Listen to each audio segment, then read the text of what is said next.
So ayan, may nagbenta na naman sa atin ng 1,000 piso po ito. Ayan, 1,000 piso. Baka meron kayo nito, PM lang kayo sa ating page. Republika ng Pilipinas, napakaganda, grabe. Ang bagong lipunan, 1975. 1,000 piso. Ayan. Ang daming hindi makapaniwala na may mga ganitong coins, no, na naitago noon. So, bali dalawa to. Dalawang 1,000 piso. Ayan, napakaganda, grabe. Ayan. Marcos. Ayan, Pangulong Ferdinand E. Marcos. Ang bagong lipunan 1975. Ayan.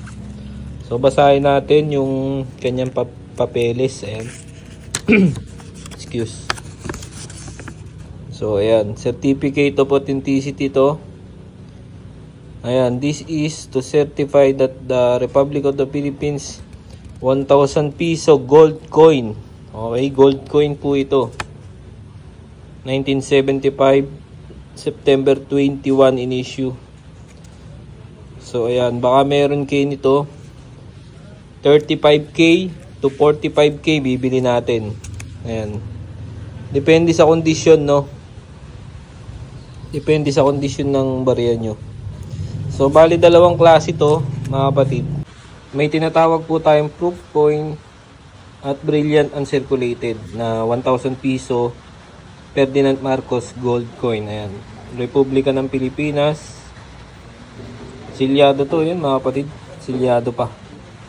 So, pag hindi na silyado at syempre may mga scratch na at mga hairline na scratches, ayan, medyo mababa na ang kuha natin. Pero pag ganito, silyado, ayan, pwede kong bilhin sa inyo ng 35K to 45K. Ayan, depende pa rin po kung may box at may papel o COA. Okay? So, ayan, maraming pong salamat sa nagbenta at sa tiwala nyo. At syempre mga kapatid, patuloy po tayong bumibili ng mga ganitong uri ng klase ng barya. Ganda. Sobrang ganda nito. At syempre, ito ay 13,000 mintage lamang na ginawa ng BSP. Ayan. So, baka may naliligaw sa inyo, PM nyo lang ako agad para tignan natin kung anong kondisyon. At i-PM nyo na rin kung tagasan po kayo. Okay? So, maraming po salamat sa tiwala nyo, mga kapatid. At happy hunting po. Kita-kits po ulit tayo sa mga susunod nating updates. Ayan. Good luck po.